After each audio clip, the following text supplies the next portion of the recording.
The Battle of Lake Trasimene, fought in 217 BCE, is remembered as one of the most devastating ambushes in military history and a testament to Hannibal Barca's strategic brilliance during the Second Punic War. This battle, fought near the shores of Lake Trasimene in central Italy, exemplified Hannibal's ability to use terrain, surprise, and enemy psychology to achieve an overwhelming victory. To fully appreciate the significance of the Battle of Lake Trasimene, it is necessary to understand the context in which it occurred. The Second Punic War was sparked by Carthage's growing power in Iberia, particularly under the leadership of Hannibal, son of Hamilcar Barca. In 218 BCE, Rome declared war on Hannibal after he besieged and destroyed Saguntum, a Roman ally in Spain. Hannibal responded with a daring move that stunned the Mediterranean world. He led a large army, including elephants, from Iberia across the Pyrenees, Gaul, and the Alps into Italy, a journey that cost him nearly half his men but placed him deep in enemy territory. The previous year, Hannibal had defeated Roman forces at the Battle of the Trebia River in northern Italy. Despite the Roman army's numerical superiority, Hannibal's tactical planning and ambush tactics resulted in a humiliating Roman defeat. Following his victory, Hannibal moved southward during the winter of 218 to 217 BCE, hoping to incite Rome's allies into rebellion and gain additional support. Aligned by the defeat at Trebia, Rome appointed new consuls in 217 BCE, Gnaeus Servilius Geminus and Gaius Flaminius. Roman political tradition dictated that the two consuls divide their military responsibilities. Servilius remained in Ariminum, modern Rimini, to guard the eastern route, while Flaminius commanded an army based in Arretium, modern Arezzo, to prevent Hannibal from entering the heart of Italy. Flaminius, a political radical who frequently clashed with the conservative Senate, was known for his populist leanings and desire to set himself apart. This political context is crucial to understanding the leadership and decision-making process during the war.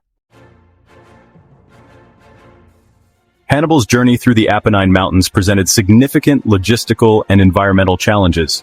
He once led his army through a marshy area near the river Arno, where many of his animals perished and his health deteriorated.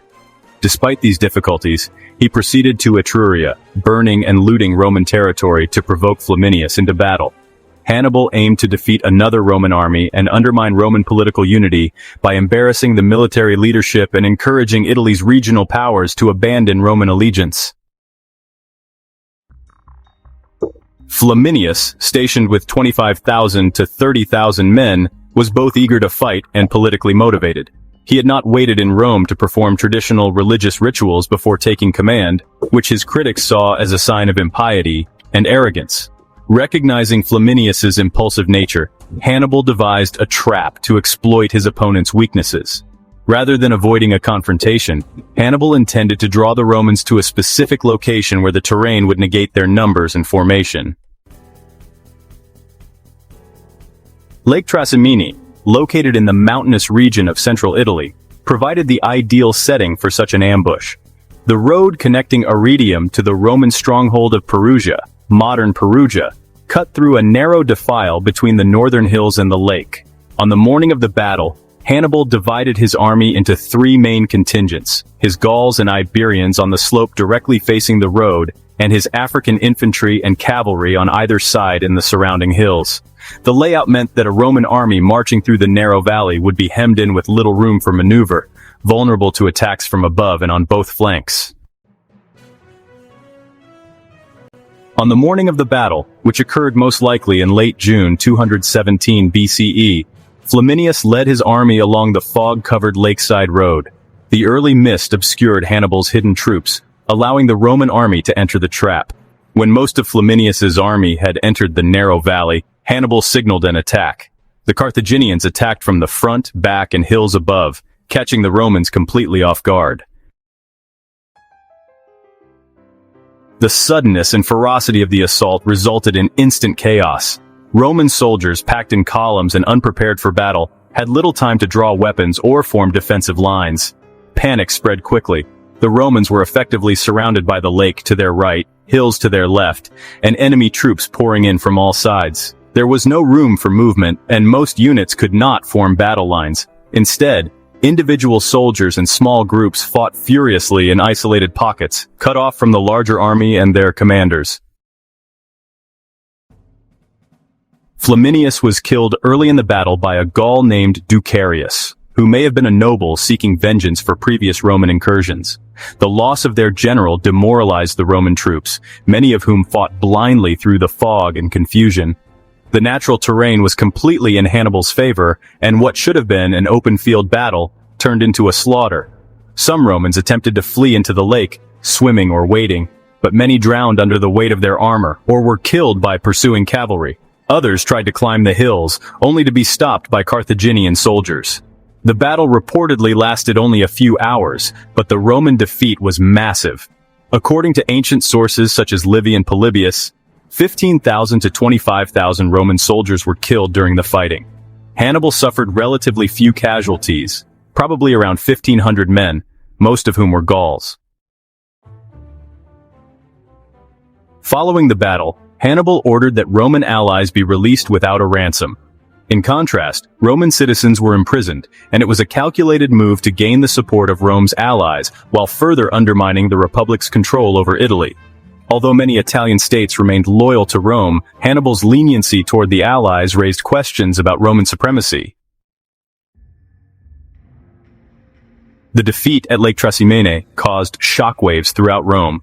It was a political, psychological, and military disaster. For the second time in as many years, a foreign invader annihilated a Roman army on Italian soil. Panic gripped the Roman populace, and rumors of Hannibal's march on Rome quickly spread. In response, the Senate took an unusual and drastic step.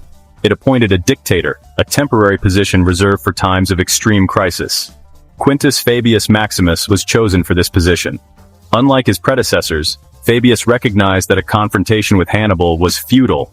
He adopted an attrition strategy, avoiding pitched battles while harassing Hannibal's supply lines and limiting his movements. Fabius's cautious approach earned him the nickname Cunctator, or the Delayer. Though unpopular then, his strategy would be crucial in giving Rome the time to regroup and reform its military. The Battle of Lake Trasimene had serious long-term consequences. It demonstrated both the effectiveness of unconventional tactics and the vulnerability of traditional Roman methods when used rigidly. It forced Rome to overcome its arrogance and adapt to a new type of warfare. Furthermore, it marked the start of a psychological shift in the conflict. Rome was no longer dealing with a mere foreign enemy. It was up against a general capable of consistently outthinking, outmaneuvering, and overwhelming its legions on their turf. For Hannibal, the battle was both a victory and a challenge. While he had defeated another Roman army and terrorized the Republic, he faced logistical challenges and a lack of reinforcements from Carthage.